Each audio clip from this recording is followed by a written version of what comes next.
A1 classes को समस्त को स्वागत जनाऊँगी पिला माने एही वीडियो रे तम दशम श्रेणी बीजगणित बही रे थिबा तृतीय अध्याय समांतर प्रगति संपर्क रे जानिबा। पिला माने आमे प्रथमे जानिबा अनुक्रम कोन। गोटिए नियम को भित्ति करी निर्दिष्ट क्रम रे थिबा संख्या समूह को एक अनुक्रम बा सीक्वेंस कहा जाए। तो केते गुड़िए उदाहरण नहीं आमे बुझी परिबा। देख आमे अनुक्रम गुड़िए एमिति मध्य लिखि परिबा 2 4 6 8 10 एई भली भाबरे सेई भली भाबरे आमे 1 3 5 7 एमिति मध्य गोटिए अनुक्रम आमे नहीं परिबा। पिला माने मने रख अनुक्रमर प्रत्येक संख्या को गोटिए पद बा टर्म कहा जाए। साधारण भावे आमे अनुक्रम को T1 T2 T3 T4 एई भली भाबरे लिखि थाउ। T1 प्रथम पद, T2 द्वितीय पद, T3 तृतीय पद एई भली भाबरे Tn हेउछि n तम पद। तेबे पिला माने अनुक्रम तो जानिलो, एबे प्रगति कोन जानिबा एवं समांतर प्रगति संपर्क रे मध्य बुझिबा। निर्दिष्ट नियम को नहीं क्रम रे थिबा अनुक्रम को गोटिए प्रगति बा प्रोग्रेशन कहा जाए। अच्छा, समांतर प्रगति यही शब्द रु किछि अनुमान करि पारछु कि? समांतर अर्थात समान अंतर। समांतर प्रगति कहिले आमे कोन बुझिबा ना समान अंतर थिबा प्रगति।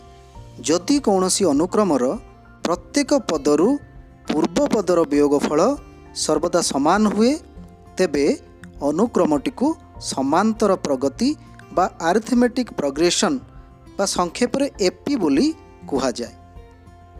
एठारे वियोगफल को साधारण अंतर बा कॉमन डिफरेंस बोली कहा जाए। याको आमे संक्षेप रे डी द्वारा सूचित करू। अतएव T2 - T1 equal to T3 - T2 equal to T4 - T3 एई भली भाबरे Tn - Tn - 1 equal to D। समांतर प्रगति तो कौन जानिले? वर्तमान n तम पदर सूत्रटीए निर्णय करिबा। कौनसी गोटिए एपी रो प्रथम पद को आमे a नबा। प्रथम पदटी a एवं साधारण अंतर d।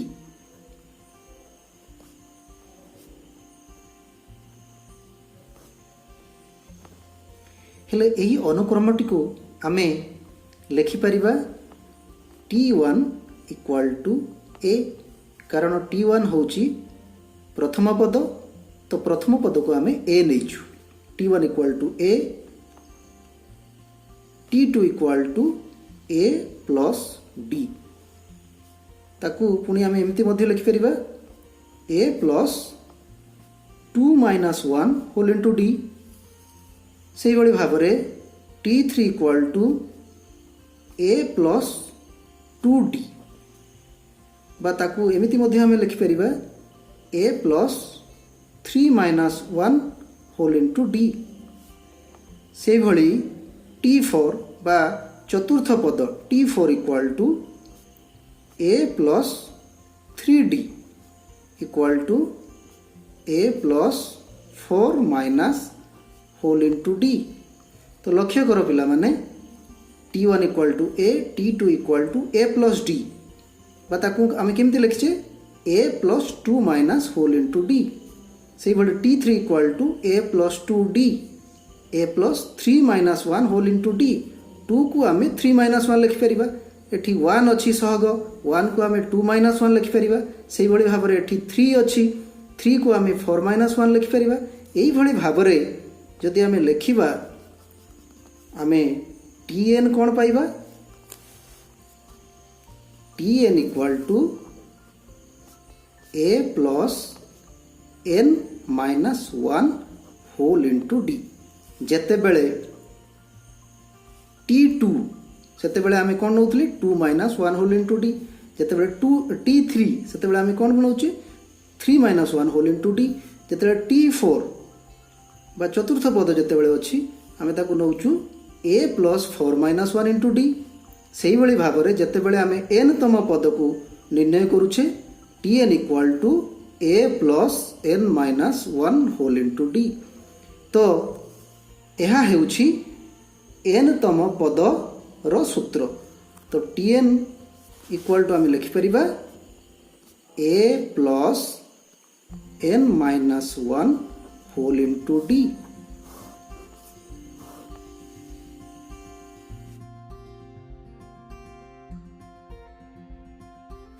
पिला माने एई वीडियो रे एतिकी। पुणी परवर्ती वीडियो रे मो तममानक पई एन तम सूत्र प्रयोग करी किभली अनेक गुड़िए समस्यार समाधान करि पारिबो से विषय रे बुझेबी। Thank you.